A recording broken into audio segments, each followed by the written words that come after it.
कि khubor ka bate si TV. Lawan Rashapi taka Frank Motors. Booking open for the new Nexon. Visit Frank Motors or call 7045207973. Thank you, sir. So I also rise to support the special motion moved by Bryce Terwell Marvinang, an MLA from Molai, that this House will now discuss the excessive use of force and police brutality during the public hearing of the mega assessments limited at Tangskai village on the 24/8/2023.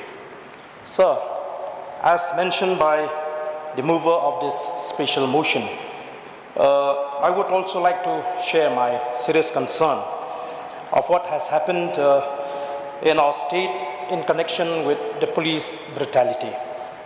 So we have seen that policemen are getting emboldened to indulge in the atrocities due to the failure of the government to take action against those erring police personnel. So we fear that if this phenomenon is allowed to continue, Meghalaya would one day become a police state where there will be unrestrained use of force by the police. As has been mentioned by the mover, that police are supposed to maintain law and order and to protect the life of the citizens of the state.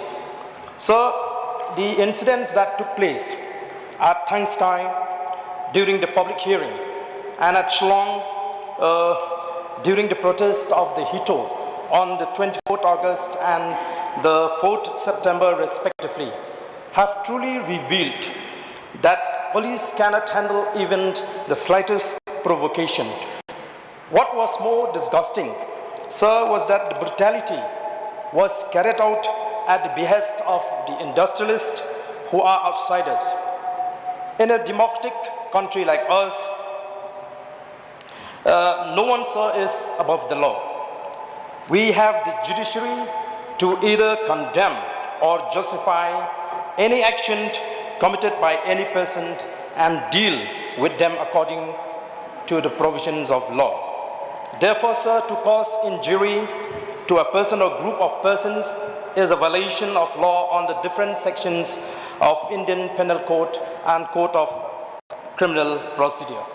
So according to Section 29 of the Police Act 1861, the use of unwarranted personal violence against person, even in custody, is an punishable offense. So Section 319, 320, 321, 322, and 324 of the Indian Penal Code spell out of hurt and punishment for voluntarily causing hurt except in the case provided for by Section 334, which read that voluntarily causing hurt on provocation. Whoever voluntarily causing hurt on grief and sudden provocation, if he neither intends nor knows himself to be likely to cause hurt to any person other than the person who gave the provocation, shall be punished with imprisonment of either description for a term which may extend to 1 month, or with a fine which may exceed to 500 rupees, or with both. So Section 132 of the Code of Criminal Procedure provides for the use of armed forces to disperse assembly. 1301, it says that if any such assembly cannot be otherwise dispersed, and if it is necessary for public security that it should be dispersed, the executive magistrate of the highest rank who is present may cause it to be dispersed by the armed forces.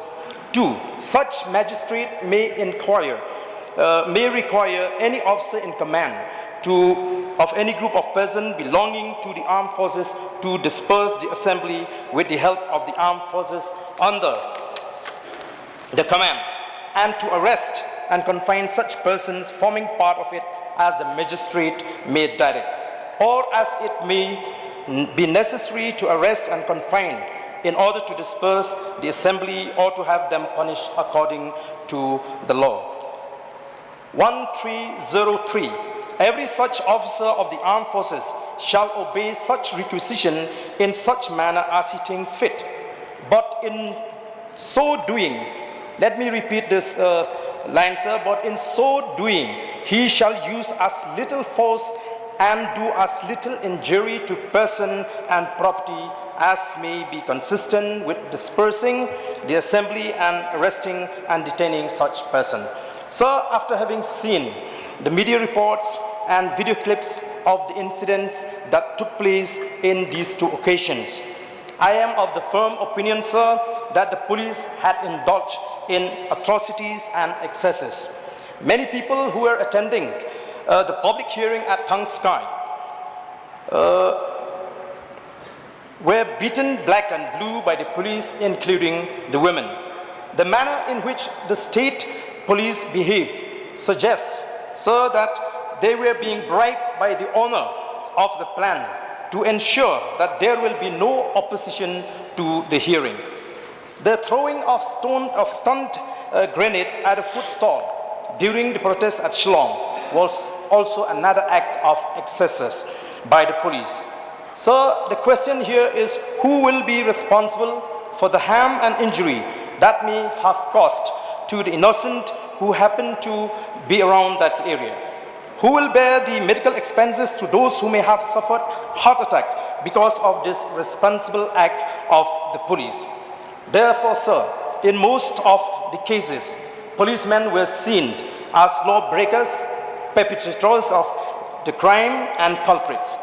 We should remember that whatever had gone into the minds of the people as a result of their action cannot be easily and quickly washed away from their memories. So I would also like to know what action has been taken against the police officer who shouted with slang on that day.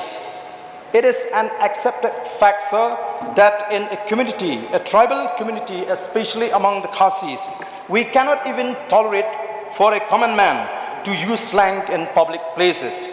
How much more, therefore, sir, it would be for a person in uniform. This is nothing, sir, but a complete disregard of the law.